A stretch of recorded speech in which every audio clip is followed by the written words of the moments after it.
suis sûre que Dieu parle. Je ne suis pas évangéliste, prédicatrice, pasteur ou quoi que ce soit, mais je suis dans cette église depuis 2006. Et j'observe, je regarde, je remarque, j'entends, je vois. Et je me dis, mais il y a quelque chose qui ne va pas.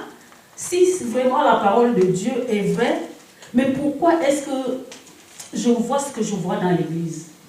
Je constate, moi je dis, la Bible me dit que Dieu est un Dieu riche, Dieu est un Dieu puissant. Nous sommes les enfants de Dieu, nous sommes les enfants du roi des rois. Mais est-ce que vraiment, dans notre communauté, j'ai d'abord commencé à me poser cette question dans ma vie. Je me suis dit, mais Seigneur, tu dis que tu es riche, je suis une reine. Mais comment est-ce que ma vie peut être comme elle est là? Et puis, comme Dieu parle, il a commencé à me parler. Et j'ai transposé ça sur notre communauté, sur l'église. Je me suis dit, mais regardez là où nous sommes. La Bible dit que nous sommes ambassadeurs de Christ sur la terre. Donc nous sommes les ambassadeurs du royaume des cieux. Donc les ambassadeurs d'un royaume qui n'est même pas sur la terre. Mais quand je regarde les ambassades, moi je suis camerounaise, quand je vais à l'ambassade de France, il y a une grande différence entre là où je sors et là où j'entre. Mais est-ce que quand les gens passent ici, en regardant même ce bâtiment, ils peuvent penser qu'ils voient ici, c'est l'ambassade du ciel? Mais c'est impensable. J'ai donc commencé à cogiter, à voir comment nous vivons et comment nous faisons. J'ai regardé, je suis allée voir le pasteur pour lui dire que mais la façon dont on fait les dîmes et les offrandes, là, moi ça ne me plaît pas. C'est comme si l'argent n'avait pas d'importance dans cette église. Et j'ai remarqué que même les serviteurs de Dieu, ils en parlent très peu. C'est comme si on voulait ménager certaines personnes. Sinon, parce que quand on va parler, il y a les gens qui vont fuir, il y a les gens qui vont faire ceci. Je suis allée le voir. J'ai partagé tout cela avec lui. Et il m'a dit, comme toi tu as déjà vécu ce témoignage, et je lui ai fait le témoignage de ma vie, il faut que c'est toi qui parles au peuple. J'ai dit non, ce n'est pas à moi de parler, c'est à vous de parler et d'enseigner le peuple. Sauf que Dieu avait un autre plan. Alors, les prédications ont commencé à circuler, à nous être données à l'église. Premièrement, le pasteur Mario est venu. Il a parlé effectivement de Anne. J'ai dit au pasteur, mais j'avais parlé de Anne. Moi, quand je voyais l'histoire de Anne, je disais, mais tant que Anne allait chez Dieu, le Seigneur demandait, vraiment donne-moi un enfant parce que Pénina me mortifie, parce que Dieu... Mais quand Dieu, lui, elle avait un besoin, Dieu voulait un prophète et Anne voulait un enfant. Quand le jour où Anne a dit à Dieu, bon, je te donne, si tu me donnes, je te donne, Dieu, ok, comme tu as fait comme ça, voici l'enfant qui est mon prophète et voici les enfants qui t'appartiennent. Donc c'est comme ça que Dieu agit avec nous. Amen. Et la Bible dit que Dieu nous avons été bénis de toutes sortes de bénédictions dans le lieu céleste. Donc là où nous sommes là, rien ne nous manque, Dieu nous a tout donné. Et il a mis dans sa parole des principes qui nous permettent de faire descendre ces choses-là dans nos vies. Parce que chacun de nous ici présent a des anges qui sont à son service et qui apportent chaque fois ce que Dieu te donne, les anges vont chercher, ils viennent te donner. Et comment faire travailler ces anges-là? Il y a certains anges qui, nous allons nous retrouver, nous sommes tellement spirituels que même nous allons nous retrouver au ciel. Et nos anges ils n'auront pas servi à grand chose. Parce que nous passons le temps à prier. Dieu nous a appris un principe, le principe des semailles. Et ça ne change pas, qu'on soit chrétien ou qu'on soit païen. Si un chrétien, paysan, s'enferme, il jeûne, il prie pendant 40 jours, il ne va pas semer, il ne va rien récolter. Et pourtant, il prie le Dieu des miracles. Un païen qui ne prie pas, il va respecter ce principe, il va aller semer, il va récolter. L'évangéliste âgé a pris l'exemple des Mormons. Moi, je ne prends pas l'exemple des Mormons, je prends à côté de nous, à Al-Kirch, les musulmans, les Turcs, ils ont construit un bâtiment de plusieurs millions d'euros. Ils ne sont pourtant pas chrétiens. Ils ont construit ce bâtiment, chacun a donné en se dit, parce que dans leur tête, ils servent Dieu. Et nous ici, quand on a présenté déjà le bilan de l'année dernière et qu'on nous a donné le bilan prévisionnel, je suis allée chez moi, j'ai regardé ça, j'ai pleuré. J'ai dit, Seigneur, c'est quoi ça? Nous sommes là, c'est à peine si on réussit à payer les traites, parce que Mario s'était engagé à prendre un crédit pour acheter ce bâtiment pour l'église. L'église doit rentrer en possession de ce bâtiment quand on aura fini de payer les traites. Et je crains, parce que la façon dont nous nous comportons, c'est à peine si on peut payer les traites, c'est à peine si on peut payer l'électricité. Quand il y a une facture de chauffage, on vient ici, on présente à tout le monde, on fait comme si on supplie. Et les gens cotisent pour payer la facture d'électricité. Ce n'est pas normal. Pas du tout normal dans le royaume de Dieu. Pas du tout normal là où on dit que nous servons un Dieu puissant, un Dieu riche, un Dieu grand. Si moi je suis la fille du roi, vous croyez que l'enfant du roi regarde à la dépense? Non. Et puis, quand Dieu nous a donné, le principe c'est que Dieu nous a donné. Les gens disent maintenant que oh, la dîme, c'est l'Ancien Testament, c'est ceci, cela, c'est la loi. Et moi j'ai dit, Dieu, Jésus nous a dit qu'il n'est pas venu abolir la loi, il est venu la parfaire. Alors s'il est venu parfaire la loi, la dîme ce n'est pas une loi, on ne peut plus appeler ça dîme aujourd'hui, c'est notre part d'alliance. Nous avons une alliance avec Dieu, alliance de prospérité. Et Dieu a dit dans cette alliance de prospérité, moi je te donne 100, mais viens me donner 10. Et nous nous sommes dit non, chaque fois quand le mois arrive, tu dis à Dieu, oh vraiment, toi-même tu vois tous les problèmes que j'ai, pourquoi toi tu es Dieu, pourquoi je vais encore te donner 10? Or, ça ne marche pas comme ça. Quand tu as par exemple une mangue, tu finis de sucer la mangue, tu jettes le noyau, tu as perdu. Mais si tu as un noyau, tu vas le planter, ce noyau-là va devenir un arbre, il va te produire encore au moins 200 mangues. Et si tu es sage, tu vas encore chercher d'autres noyaux dans ces mangues-là et tu vas faire toute une plantation de mangues. Et tu seras plus riche encore et tu auras encore plus de... C'est ça le principe de la dîme. Mais Satan nous a tellement embobinés que tu es là, tu regardes, tu dis moi je n'ai rien. Tout le monde a quelque chose à donner. J'ai aimé toutes les prophéties, toutes les paroles qui sont sorties ce matin. Tout le monde a quelque chose à donner. Si j'ai un revenu de 10 000 euros, ça dit que je dois à Dieu 1 000 euros chaque mois. Je n'ai pas à réfléchir à lui, c'est-à-dire que je dois savoir dans ma vie que les 10 000 euros, je n'ai que 9 000 euros pour utiliser. 1 000 euros appartiennent à Dieu. Si j'ai 450 euros de RSA, 45 euros appartiennent à Dieu. Je n'ai pas à raconter à Dieu que toi-même tu vois 450 euros c'est quoi? Ça ne me suffit pas, ça ne peut pas vraiment. Non, les 45 euros appartiennent à Dieu. De droit, ce n'est pas que... Et lui, c'est un Dieu de miracles. Il peut pourvoir à tout. Il peut même faire que comme nous ne voulons pas participer à l'accomplissement de son œuvre, il va susciter d'autres personnes ou alors il va renflouer le compte de l'Église de façon miraculeuse. Parce que quand nous montons là, nous avons une grande salle qui aurait dû être aménagée depuis des années. Mais elle est là. On a fait le petit déjeuner hier, on se serrait comme dans une petite salle comme si. Est-ce que c'est normal? Ce n'est pas normal. Cette salle-là aurait dû être arrangée depuis longtemps et on serait là à l'aise pour faire les petits déjeuners, on serait là à l'aise pour, par exemple, organiser le mariage qui va s'organiser. Au lieu d'aller louer une petite salle à Vitessam, on l'aurait fait ici. Mais tout simplement parce que chacun s'est dit non, moi, nous sommes tous ici comme des touristes, des mercenaires. Eh oui, malheureusement, nous sommes des mercenaires. Alors, Dieu m'a mis à cœur de venir parler. Moi, j'ai pris la décision. Et ceux qui gèrent l'argent de l'église savent que je paye ma dîme tous les mois et correctement. Et j'ai pris une décision. Nous voulons évangéliser. Nous disons que notre rôle, c'est évangéliser. Nous allons évangéliser avec quoi? Il n'y a même pas l'argent pour faire les traités. Hein? Ils vont en évangélisation avec quelques petits traités, ils vont parler aux gens. Il faut de l'argent pour évangéliser. Quand on a un bilan qui donne la part belle aux factures, à ceci, cela, et l'évangélisation, c'est un petit montant, je sais où c'est 500 euros là, où c'est 1 000 euros là, c'est la honte. C'est-à-dire on n'est pas en train d'honorer Dieu. Semer dans la maison de Dieu, c'est aussi adorer Dieu. Ce n'est pas seulement quand nous venons aussi, nous dansons, nous sautons, nous levons les bras, nous pleurons, que le Saint-Esprit.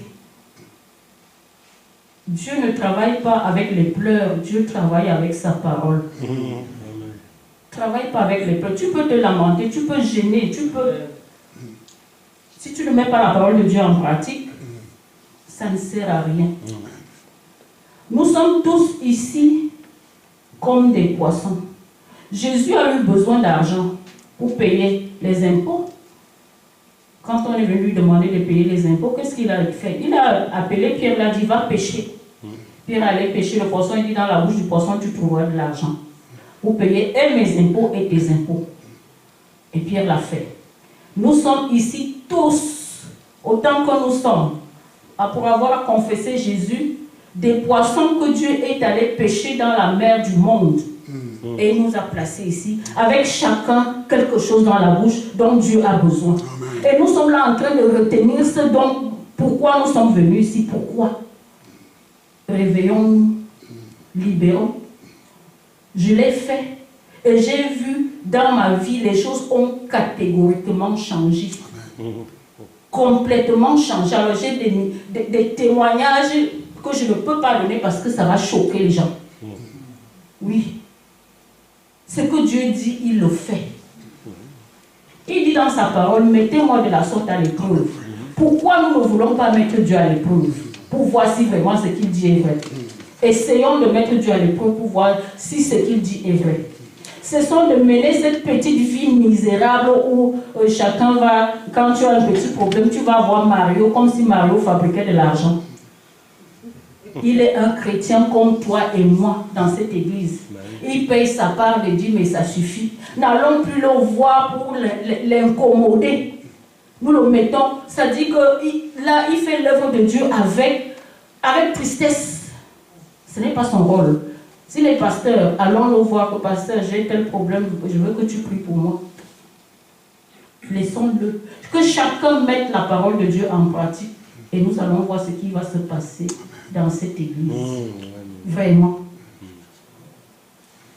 Que chacun, parce que je sais que le diable va dire, oh moi, j'ai suffisamment de quoi manger, j'ai ma voiture, j'ai ma maison, j'ai ceci. Ça, c'est l'esprit de pauvreté. Parce que nous avons un Dieu grand, un Dieu riche. Et il n'y a personne ici qui a déjà démontré la richesse de Dieu. Personne, je dis bien personne. Parce que ce que Dieu peut faire dans la vie d'un homme, c'est inimaginable. Un homme qui met cette parole en pratique. Je connais en Afrique des églises. Parce que quand je vois la petite caméra avec laquelle on filme ici, ça fait honte. Ça fait honte parce que je suis en Europe et je vois ça, non? En Afrique, il y a des caméras professionnelles. Allez vérifier. Vous allez au Cameroun, je vais vous donner les adresses, vous allez voir les églises. Où les églises ont des chaînes de télévision, des caméras. C'est-à-dire que tout un service, ça ce n'est même pas. Mais ici, ce n'est pas qu'il nous manque de moyens. Là-bas en Afrique, le revenu moyen c'est 100 €. Comment ils font pour faire tout ça? C'est parce qu'ils ont décidé, et chacun quand il donne, il sait qu'il sert Dieu. Mais ici, nous aimons bien venir nous asseoir. Nous sommes tellement spirituels que nous ne parlons que du Saint-Esprit, que nous ne parlons que de ceci, nous ne parlons que de cela. Mais Dieu agit. La Bible dit que l'argent répond à tout. Et s'il n'y a pas l'argent, comment est-ce que nous allons évangéliser? Comment nous allons payer nos loyers? Comment nous allons payer l'électricité? Comment nous allons arranger la salle pour que les gens qui passent? Comment on va refaire la peinture pour que les gens qui passent se retournent? Qu'est-ce qui attire les gens quand ils passent en route? Rien. Si vraiment ce bâtiment était bien entretenu, sortez seulement ici, vous allez voir. Ça dit que même dans nos maisons, ce n'est pas comme ça. Mais pourquoi dans la maison de Dieu, c'est comme ça? Dans cette église, vous allez voir le frigo. On n'est jamais allé acheter un réfrigérateur pour l'église. C'est l'église qui reçoit les récupérations. C'est Dieu est un Dieu de récupération. Non, mais c'est vrai. Vraiment, on marche à l'envers là. C'est Dieu qui récupère ce que nous ne pouvons pas plus utiliser chez nous. On vient, on dépose. Pour refaire la peinture, on attend les restes de peinture qui vont rester, je ne sais où. On vient, on fait un petit. Parce que le budget de l'église est tellement serré qu'on ne peut même pas faire un. Ça dit que appeler un vrai artisan et payer la peinture. Et, non, moi, ça me choque, ça me fait mal. Et je crois que Dieu veut qu'on bouge. Il veut nous amener dans une direction, comme a dit le frère. Et il veut nous amener vraiment dans une autre direction en cette année 2022. C'est une année de métamorphose. Que l'Église se métamorphose. Dieu veut nous changer, changeons. Changer cette mentalité de pauvre-là. Parce que c'est le pauvre qui a peur de sortir de l'argent. Nous réagissons comme des enfants. Quand tu as un enfant de 4 ans, tu lui achètes un paquet de bonbons pour lui. Tu prends 2 bonbons, tu lui donnes. Et quelque temps après, tu dis, chérie, tu peux me donner un bonbon? Non! Il ne remarque même pas que c'est toi qui as le paquet en main et que tu peux encore lui donner. C'est exactement ce que nous faisons avec Dieu. Tu te donnes 1000 euros, il te dit donne-moi 100 euros. Tu dis non, vraiment j'ai trop de problèmes, machin.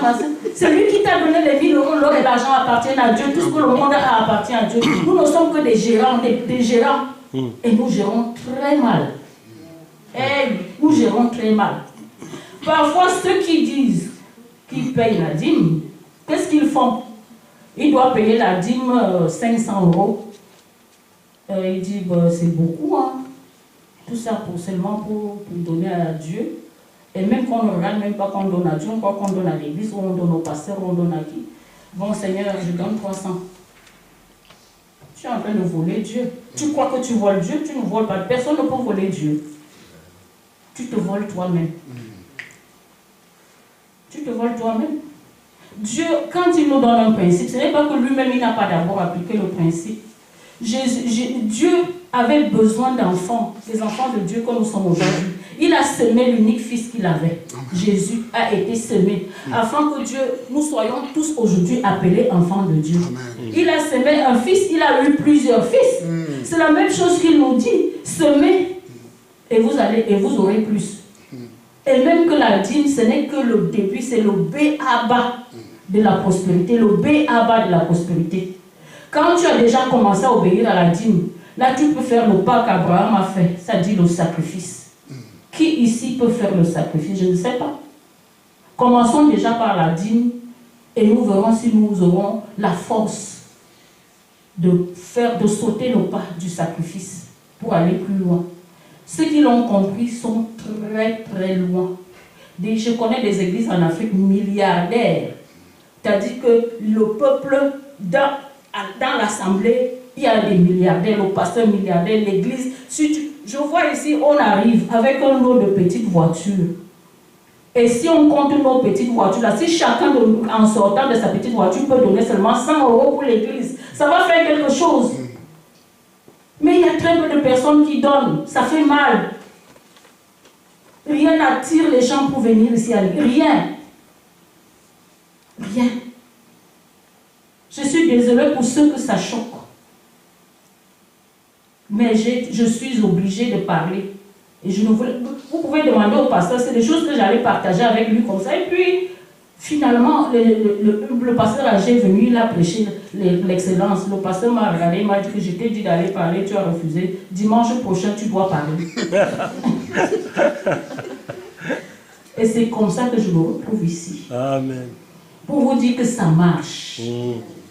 Ça marche. Oui. Ma vie a changé. Et quand Dieu dit qu'il ouvre les Écritures, ce n'est pas que tu vas te réveiller un matin et tu vas trouver l'argent sous ton oreiller, ou ton compte va changer, ou quoi que ce soit. Mais Dieu va te protéger de beaucoup de choses. Il va résoudre beaucoup de problèmes qui étaient... Chacun de nous a une situation qui le dérange. Une situation que tu traînes là depuis des années. Peut-être que Dieu attend que tu obéisses dans seulement la dîme. Et tu vois la situation débloquée. C'est comme ça que Dieu agit. Il faut semer. Il faut donner. Libérons-nous. Remettons à Dieu ce qui lui est dû. Parce que la dîme, c'est son droit, c'est son dû. Après ça, donc, nous allons voir pour l'offrande. Parce que ce que nous faisons aussi, le panier passe. Tu es venu de chez toi, tu n'as même pas pensé que tu vas donner quelque chose à l'église. C'est à l'église que tu viens fouiller. Comme le panier va passer là, est-ce que je peux trouver 5 € quelque part ou 1 € quelque part et tu mets dans le panier. Tu te moques de toi, même pas de Dieu. Quand tu viens à l'église, tu dois préparer ton offrande déjà à la maison. Et tu parles. L'argent a des oreilles, il faut parler. Il faut parler à l'argent. Tu parles à ton offrande. Tu lui rappelles à quoi il doit servir. Et tu rappelles, puisque Dieu n'entend que sa parole, ne comprend que sa parole, tu rappelles à ton offrande la parole de Dieu qui concerne l'offrande, qui concerne ceci. Tu viens là mettre là, tu t'en vas te coucher et Dieu s'occupe du reste. Parce qu'il ne doit rien à personne. Et il n'a même pas besoin. Tout ce qu'il fait là, c'est pour nous bénir, c'est pour nous délivrer, c'est pour nous faire là où nous sommes là. C'est-à-dire que Dieu veut, comme disait le pasteur, que nous ayons la vie, pas la vie en abondance, que nous soyons dans l'abondance. Il y a les versions de Bible qui disent que Dieu est venu pour que ses brebis aient la vie et qu'elles soient dans l'abondance.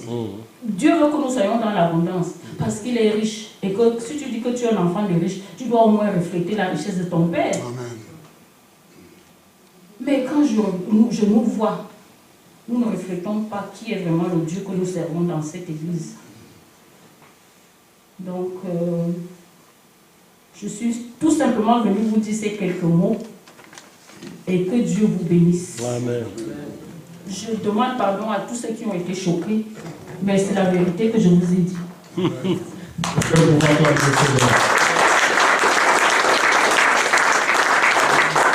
un principe de la sémence. En tout cas, j'ai voulu qu'elle le dise parce que c'est elle qui l'a reçu.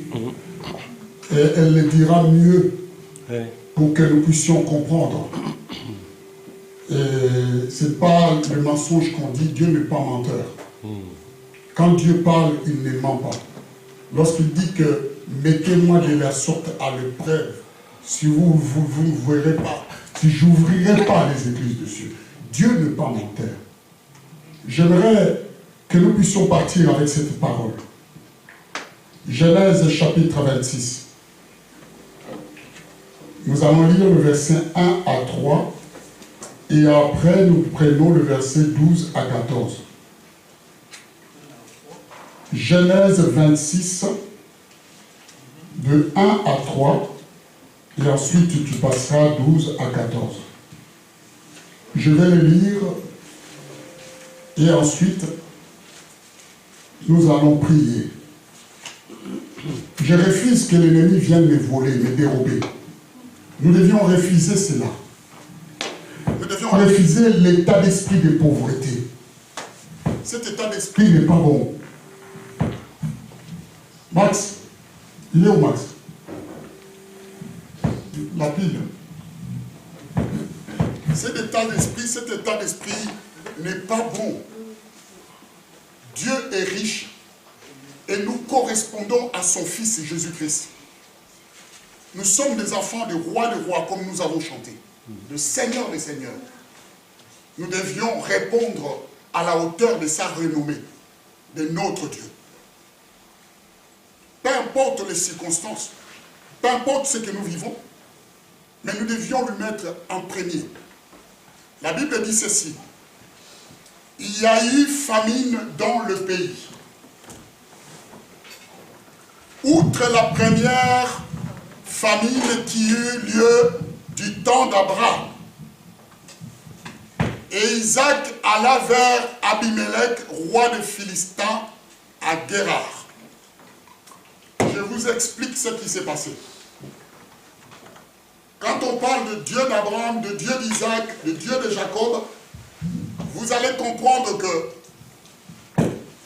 Isaac n'a jamais travaillé. Il n'a jamais rien fait dans sa vie.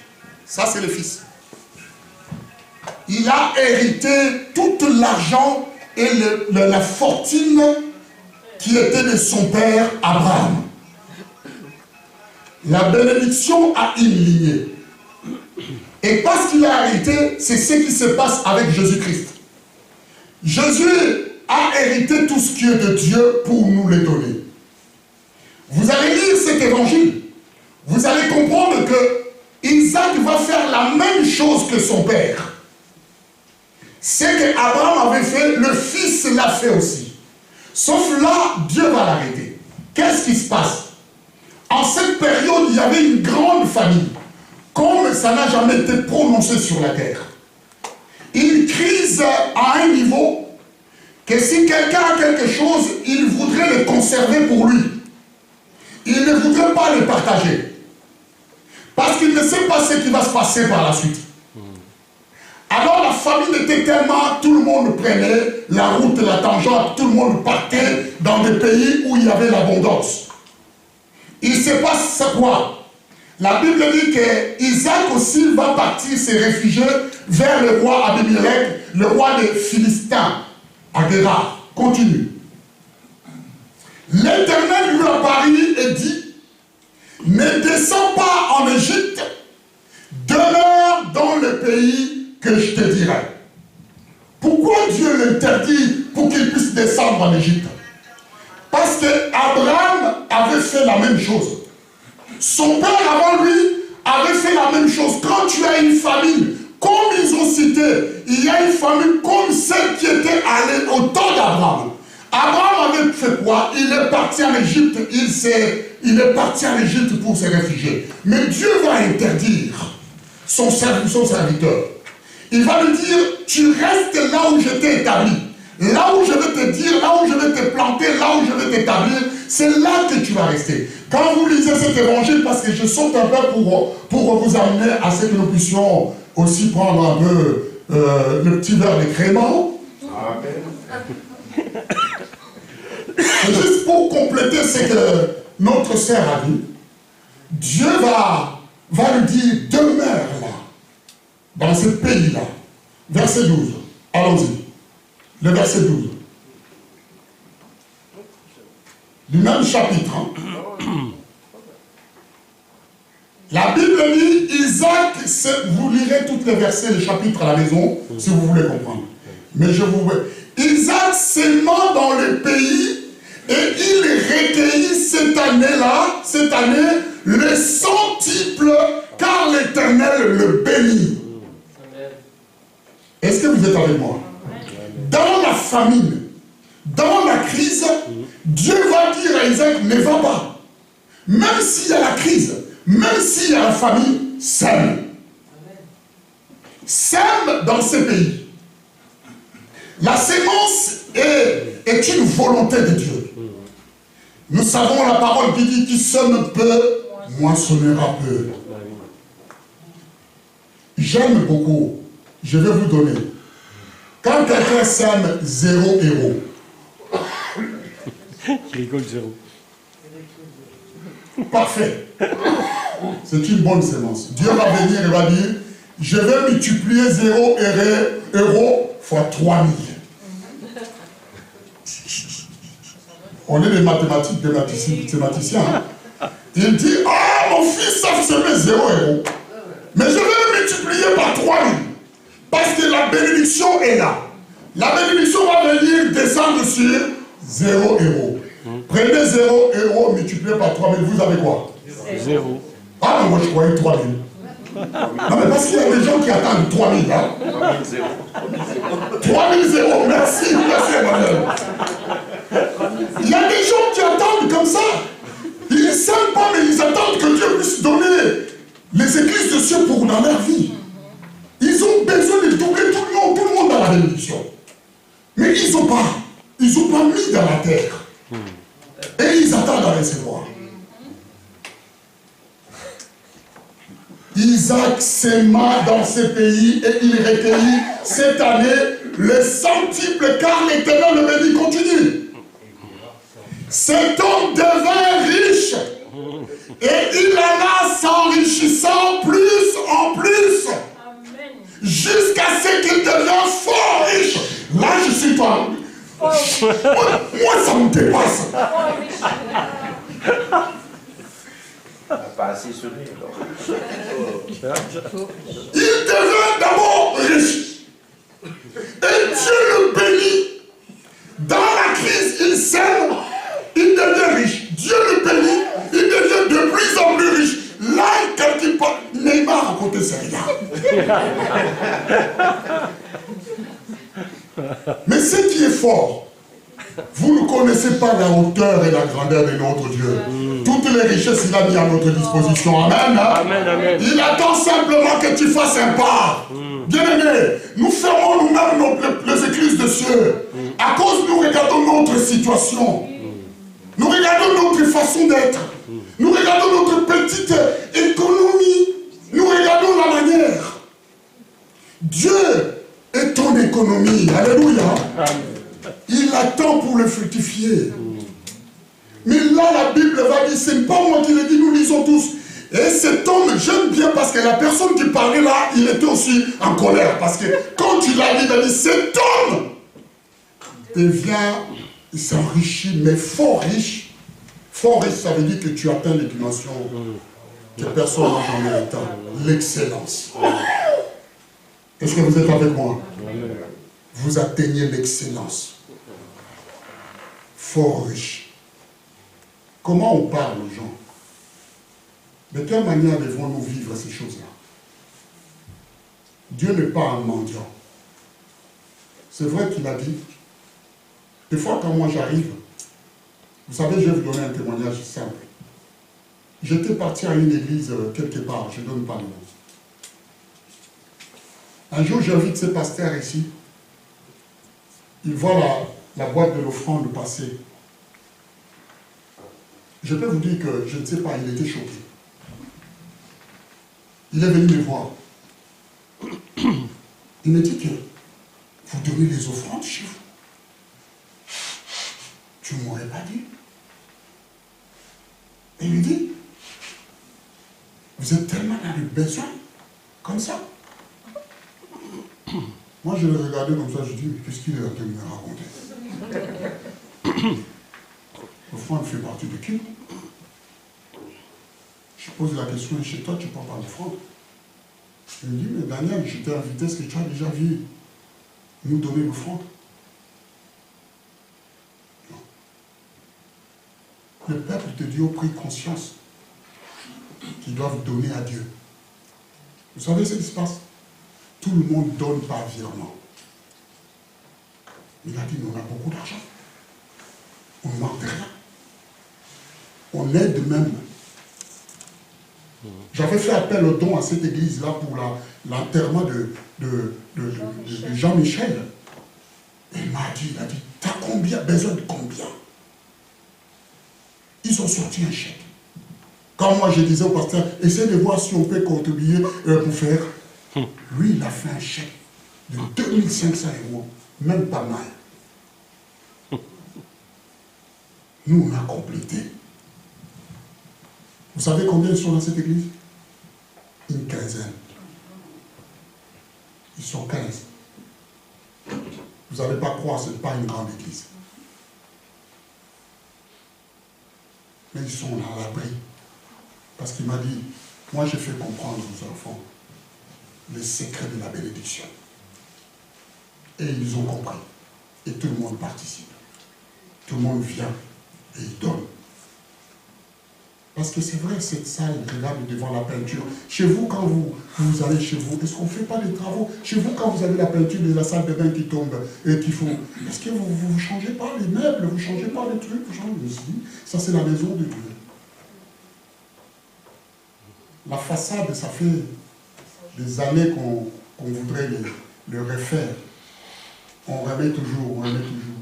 Il y a la salle en haut, comme la sœur a dit, qu'on devrait faire pour que, quand vous avez des anniversaires, vous avez des fêtes, ainsi de suite, vous pouvez venir, vous faites là-bas, vous êtes tranquille, sans payer chez les païens, parce qu'ils ont arrangé leur salle. Vous allez payer encore là-bas. On peut le faire. Si seulement on décide.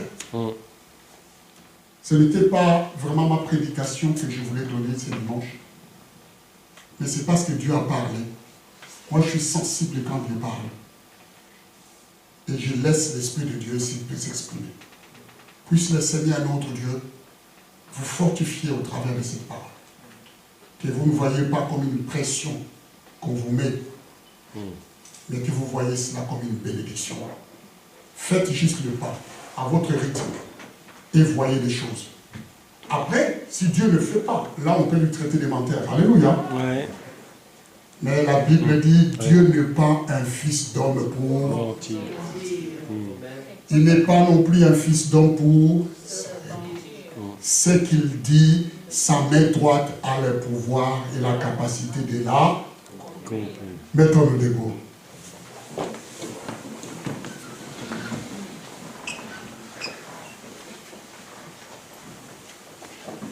Désolé, Emmanuel, tu es venu juste le jour où je parle de ça. Ah, merci. Avec Anne. Je me dis, ils ont besoin d'attendre, mais ne vous inquiétez pas si vous voyez un camion venir là avec des sous, c'est Emmanuel qui commence. Pas de problème.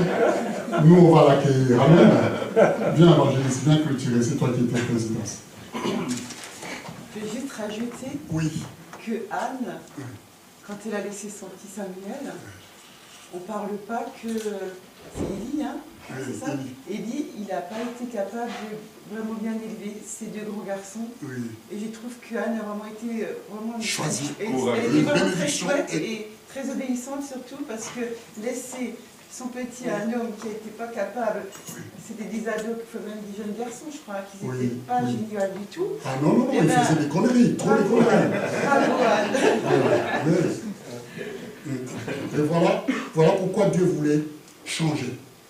Et Dieu a fait cette femme parce qu'il voulait amener un prophète. Et vous allez comprendre que Élie, qui était Samuel, était cité comme le plus grand prophète de toutes les générations. Donc, c'est une bénédiction qui va loin. Et Dieu savait, d'accord, qu'il fallait quelqu'un de comme ça. Et derrière Samuel, il y a eu beaucoup d'enfants d'autres qui sont restés pour Anne. Mais celui-là, quand il a donné à Dieu, Dieu lui a donné beaucoup qui sont restés pour Anne. C'est ça qu'on veut dire. Alléluia. Oui, merci Seigneur. Tu es le Dieu de vérité, tu es la vérité. Et ce matin, Seigneur, tu as dit la vérité. Et moi, je dis Amen, Seigneur, parce que c'est vrai que tu nous as tout donné, Seigneur, et tu voudrais tellement nous donner encore davantage. Tu voudrais qu'on soit vraiment dans l'abondance. C'est ce qui a été dit ce matin, c'est la vérité. Je te prie vraiment que ce qui a été dit ce matin puisse pénétrer les cœurs, nos cœurs, Seigneur. Et qu'on ne prenne pas ces paroles à la légère, Seigneur. C'est vrai que nous aimons être dans l'esprit, chanter, danser, etc. Même aller évangéliser. Mais Seigneur, toi tu attends aussi que nous te donnions tout. Parce qu'on dit, on t'a donné notre vie. Mais dans notre vie, il y a tout ce que nous avons. Tout. La Bible dit même à un moment donné qu'il faut dire à celui qui t'enseigne combien tu as d'argent et de biens. C'est écrit ça. On ne le fait pas. Mais bon, au moins qu'on le fasse pour Dieu. Amen. Amen. Alors maintenant, je remercie le Seigneur pour ce qui a été fait ce matin, pour ce qui a été dit. Et vraiment, je vous bénis, frères et sœurs. Et je proclame que la bénédiction va se multiplier ici, dans vos vies, parce que ce matin, par le Saint-Esprit, vous comprenez ce que Dieu attend de vous, ce qu'il attend de moi, ce qu'il attend de nous tous, afin qu'il soit glorifié, pas seulement dans les conversions et les miracles, mais aussi dans l'excellence, qu'on puisse dire, c'est Dieu. Même pas besoin de le dire, ça se voit. Ça se voit Dieu. Ça se voit, ça c'est Dieu. C'est trop beau. Amen. Alléluia. Soyez bénis, frères et sœurs.